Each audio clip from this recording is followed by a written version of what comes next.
जो लोग कहते हैं कि बरेलवी सिर्फ हिंदुस्तान में ही पाए जाते हैं, वो ये सुन ले कि बरेलवी सिर्फ हिंदुस्तान में ही नहीं बल्कि पूरी दुनिया में पाए जाते हैं। बल्कि पूरी दुनिया के 70% मुसलमान बरेलवी ही हैं। आप हजरात इस क्लिप को सुने। ये हैं हजरत इसहाक चंग, जो चीन से ताल्लुक़ रखते हैं। वो क्या कह रहे हैं।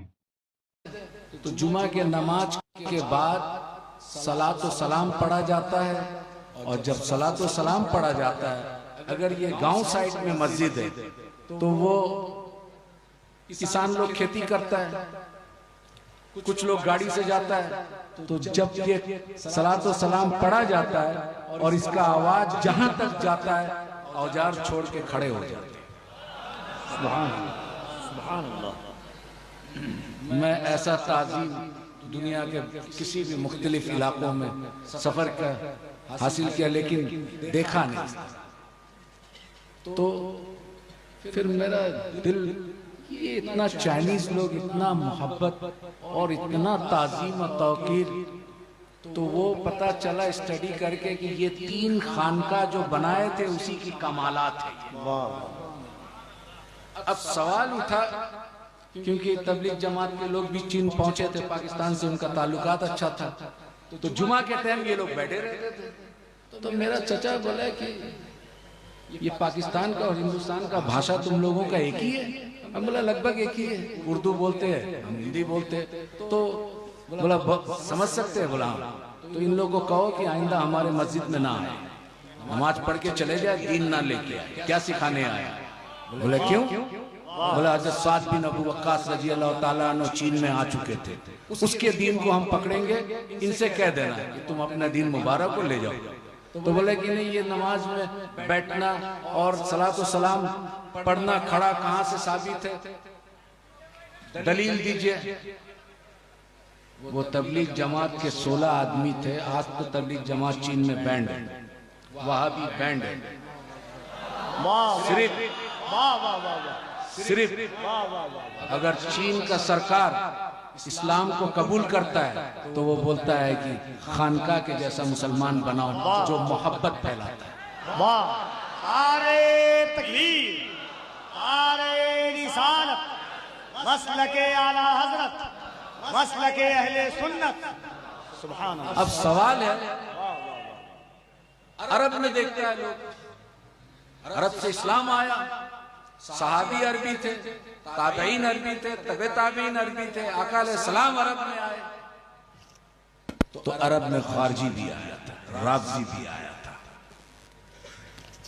मुतजल्ला फिरका जो है अरब में आया था। ये तमाम शिया जो हजरात है, हमारा कोई बात नहीं है, हमारा अकायद में इख्तिलाफ है, लेकिन ये सब यहाँ अरब में आया था, हिंदुस्तान में नहीं आया था। तो सवाल उठा, जब स्टडी किया तो ये लोग ज्यादा जो अहले सुन्नत से निकले, मेन स्ट्रीम अहले सुन्नत है सवादे आजम, लेकिन इससे जो साखे निकला मुख्तलिफ फिरकों में बटा। वो तमाम के तमाम फिरका कुरान से दलाइल देते हैं। अब ये तबलीग जमात के लोग बोलते हैं कि खड़ा होके साबित करो, ये करो, वो करो। तो हमने उसको पूछा, जवाब दिया, देखिए मेरा चचा यहाँ के ये है और पीर साहब है और वो पसंद नहीं करते, लिहाजा आप लोग यहाँ दीन फैलाने ना आए। क्यों? आप दलील से बात कीजिए। आका अलैहिस्सलाम इमाम शाफी ने इसकी जवाब दे दी। इमाम शाफी रहमतुल्लाह अलैह फरमाते हैं कि हम बिद्दती उम्मतियों से हदीस लेना बंद कर दिया। तो इमाम शाफी रहमतुल्लाह अलैह से सवाल किया, या मोहम्मद बिन इदरीस अश-शाफी, या इमाम शाफी, उम्मत में बिदात करने वाला, बिदत फैलाने वाला कौन है? बोलता है तुम्हें मालूम नहीं? उम्मत में बदतरीन उम्मत वो है जो आका अलैहिस्सलाम की ताज़ीम के लिए दलील के कायल है, दलील ढूंढता है।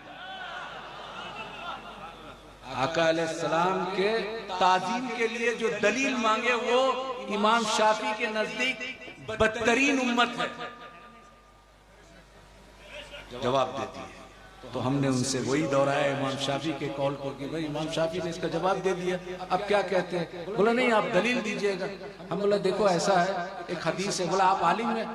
हमने कहा कि नहीं आलिम नहीं है, हम अपने चचा के साथ है, बहुत सारा मुताला किया किताब के। हदीस में एक रिवायत आया है,